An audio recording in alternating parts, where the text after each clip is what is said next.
नमस्कार दोस्तों, स्वागत है आप सबका आज की इस बेहद खास और गहन चर्चा में।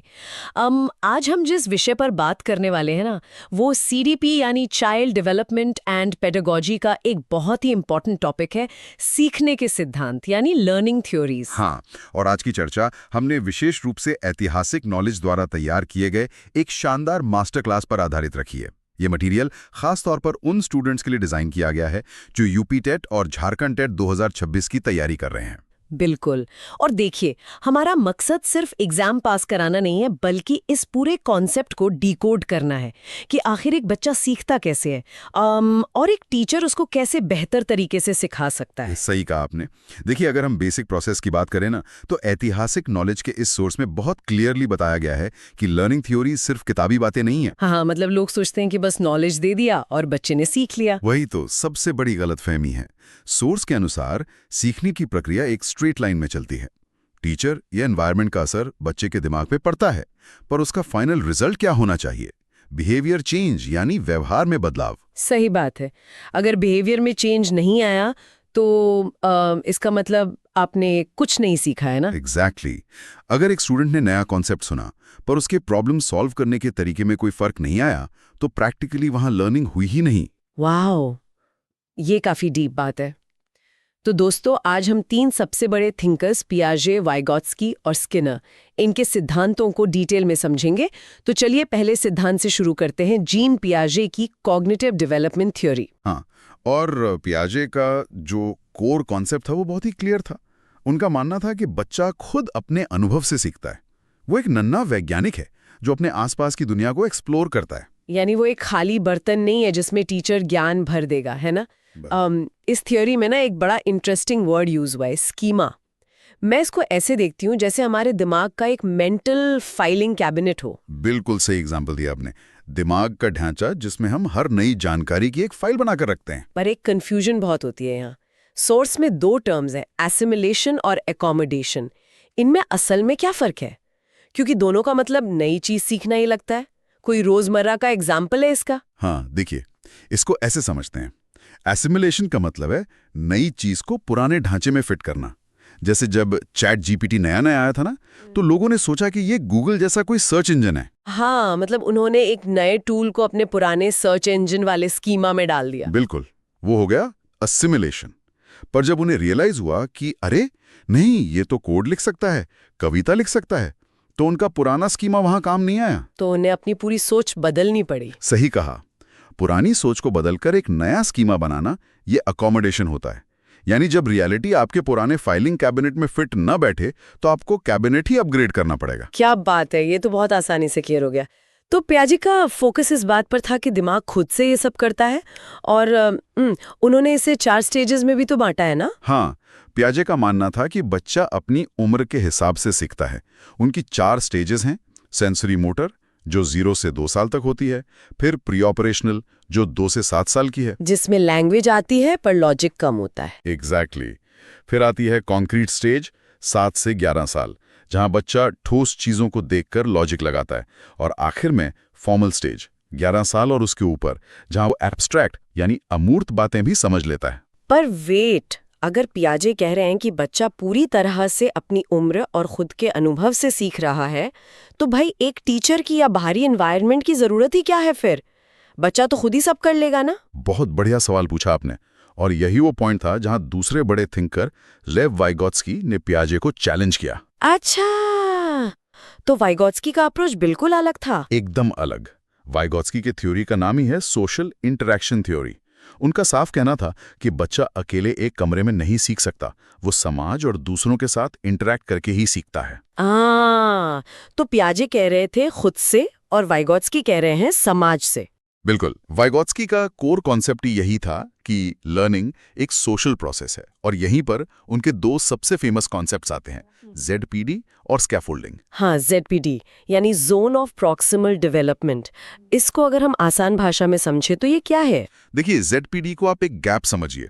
एक काम है जो बच्चा अकेले बिल्कुल नहीं कर सकता, और एक काम है जो वो खुद कर लेता है। इन दोनों के बीच की जो जगह है ना, जहां वो किसी की मदद से उस पे मास्टरी कर सकता है, वही ZPD है। मतलब जहां उसे थोड़ी सी गाइडेंस की जरूरत होती है। एग्जैक्टली और जो गाइडेंस या मदद दी जाती है उसे हम स्कैफोल्डिंग कहते हैं। जैसे बच्चे को साइकिल सिखाते वक्त पीछे से सीट पकड़ना। सही पकड़ा आपने।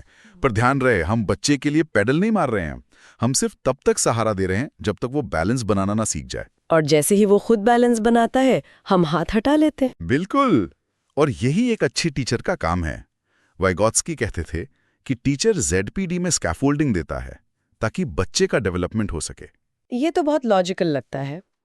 तो हमने देखा कि पियाजे दिमाग या कॉग्निटिव प्रोसेस की बात करते हैं और वाइगॉत्स्की सोसाइटी की। पर अब आते हैं तीसरे और बहुत ही इंटरेस्टिंग साइंटिस्ट पर, BF स्किनर। इनकी तो पूरी अप्रोच ही अलग है ना? हाँ, स्किनर की अप्रोच दोनों से बिल्कुल अलग है। स्किनर को दिमाग के अंदर क्या चल रहा है या सोसाइटी क्या कर रही है उससे मतलब नहीं था। उनका फोकस सिर्फ एक चीज पर था, बाहरी नतीजे यानी रिजल्ट्स। मतलब जो आपने शुरू में कहा था, बिहेवियर। एग्जैक्टली। स्किनर की रीइंफोर्समेंट थ्योरी इस सिंपल रूल पर काम करती है कि बच्चा रिवॉर्ड और पनिशमेंट से सीखता है। अगर किसी काम के बाद इनाम मिलेगा तो वो काम बार बार होगा। तो इसका फ्लो कैसा होता है? पहले बच्चा कोई एक्शन करता है ना? हाँ, पहले एक्शन हुआ, फिर टीचर में अगर उसकी तारीफ की, जो कि एक रिवॉर्ड है, तो उसका नतीजा ये होगा कि बच्चा उस बिहेवियर को रिपीट करेगा। इसको हम पॉजिटिव रीइंफोर्समेंट कहते हैं। सही। पर सोर्स में ना एक ऐसी चीज लिखी है जो एग्जाम में सबसे ज्यादा कंफ्यूज करती है, पॉजिटिव और नेगेटिव रीइंफोर्समेंट। पॉजिटिव तो समझ आता है कि इनाम देना, पर लोग अक्सर नेगेटिव रीइंफोर्समेंट को सजा या पनिशमेंट समझ लेते हैं। ये सबसे कॉमन गलती है जो स्टूडेंट्स करते हैं। देखिए, पनिशमेंट का मतलब होता है किसी बिहेवियर को रोकना या कम करना, लेकिन रीइंफोर्समेंट चाहे वो पॉजिटिव हो या नेगेटिव, उसका मकसद हमेशा बिहेवियर को बढ़ाना ही होता है। वेट, तो अगर नेगेटिव रीइंफोर्समेंट सजा नहीं है तो ये आखिर है क्या? नेगेटिव रीइंफोर्समेंट का मतलब है किसी बुरी या परेशान करने वाली चीज को हटा लेना ताकि अच्छा बिहेवियर बढ़ सके। कोई एग्जाम्पल देकर समझाएंगे? हाँ, जैसे गाड़ी में सीट बेल्ट अलार्म का एग्जाम्पल ले लीजिए। जी। जब आप बिना सीट बेल्ट के गाड़ी चलाते हैं तो एक बहुत ही अनोइंग बीपिंग साउंड आती है। हाँ, वो टिंग टिंग आवाज बहुत इरिटेटिंग होती है। एग्जैक्टली। वो आवाज एक बुरी चीज है, और जैसे ही आप सीट बेल्ट लगाते हैं, यानी आपने एक अच्छा बिहेवियर किया, वो बुरी आवाज तुरंत बंद हो जाती है। तो गाड़ी ने हमें कोई चॉकलेट नहीं दी, बस उसने हमारा दर्द कम कर दिया। बिल्कुल सही। परेशानी हटा लेने से आपका सीट बेल्ट लगाने का बिहेवियर बढ़ गया। यही नेगेटिव रीइंफोर्समेंट है। टीचर क्लास में कह सकता है कि जो बच्चा होमवर्क पूरा करेगा उसको टेस्ट नहीं देना पड़ेगा। ओह वाह, टेस्ट ना देना बच्चों के लिए एक रिलीफ है, तो इस रिलीफ के लालच में वो होमवर्क करेंगे। अब समझ आई बात। एग्जैक्टली। स्किनर का पूरा फोकस इसी बिहेवियर और कॉन्सिक्वेंसेस की थ्योरी पर था। चलिए, तो कॉन्सेप्ट्स तो बहुत क्लियर हो गए, पर एग्जाम की बात करें यूपी टेट और झारखंड टेट की, तो क्वेश्चंस बहुत लंबे आते हैं। तो ऐतिहासिक नॉलेज वाले इस सोर्स में इसको क्रैक करने की क्या स्ट्रैटेजी दी गई है? सोर्स में एक बहुत ही बढ़िया कंपैरिजन ट्रिक दी गई है। एग्जाम में ना आपको लंबा चौड़ा पैराग्राफ पढ़कर घबराना नहीं है, आपको बस हिडन कीवर्ड्स ढूंढने हैं। अच्छा, तो वो कीवर्ड्स कौन कौन से हैं? देखिए, अगर क्वेश्चन में सोसाइटी, हेल्प, गाइडेंस या समूह की बात हो रही हो तो तुरंत समझ जाइए कि आंसर वाइगॉत्स्की है। सही है। और अगर स्किनर को पहचानना हो तो क्वेश्चन में इनाम, सजा, रिवॉर्ड या बिहेवियर जैसे शब्द होंगे। आंख बंद करके स्किनर पर टिक लगा दीजिए। और पियाजे के लिए खुद से सीखना, स्टेजेस या कॉग्निटिव जैसे वर्ड्स होंगे, है ना? बिल्कुल। अगर वहां स्कीमा या उम्र के हिसाब से सीखने का जिक्र है तो आंसर पियाजे ही होगा। ये कीवर्ड्स आपका टाइम और कंफ्यूजन दोनों बचा लेंगे एग्जाम में। ये तो सच में आसान ट्रिक है। जैसे सोर्स में एक MCQ दिया है ना कि जोन ऑफ प्रॉक्सिमल डेवलपमेंट या ZPD का सिद्धांत किसने दिया? तो इसमें कीवर्ड क्या है? ZPD। और हमने अभी सीखा कि ZPD और हेल्प का कनेक्शन सीधा वाइगॉत्स्की से है। एग्जैक्टली। आंसर वाइगॉत्स्की हो गया। ये मैच द कॉलम्स वाले क्वेश्चंस में भी बहुत काम आएगा। हाँ, एग्जाम्स में साइंटिस्ट के नाम उनकी थ्योरी से मैच करने वाले क्वेश्चंस बहुत आते हैं। वहां ये ट्रिक मैजिक की तरह काम करती है। तो दोस्तों, अगर हम आज की इस पूरी गहन चर्चा को सम अप करें तो हमने देखा कि लर्निंग थ्योरीज का असल मतलब बस जानकारी रटना नहीं, बल्कि बिहेवियर में चेंज लाना है। सही बात है, परफेक्ट समरी दी आपने। और मैं स्टूडेंट्स को याद दिला दूं कि ये सारी जबरदस्त एग्जाम ओरिएंटेड जानकारी हमें ऐतिहासिक नॉलेज द्वारा मिले मास्टर क्लास से प्राप्त हुई है।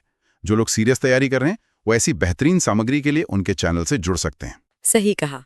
पर चर्चा खत्म करने से पहले मेरे दिमाग में एक बहुत ही अजीब सा सवाल घूम रहा है। कैसा सवाल? देखिए, अगर स्किनर सही है कि हमारी हर आदत सिर्फ बाहरी इनाम या सजा पर निर्भर है, और अगर वाइगोट्स्की भी सही है कि हमारी पूरी सोच हमारे समाज की देन है, हाँ, तो हमारी खुद की फ्री विल यानी स्वतंत्र इच्छा कहाँ गई?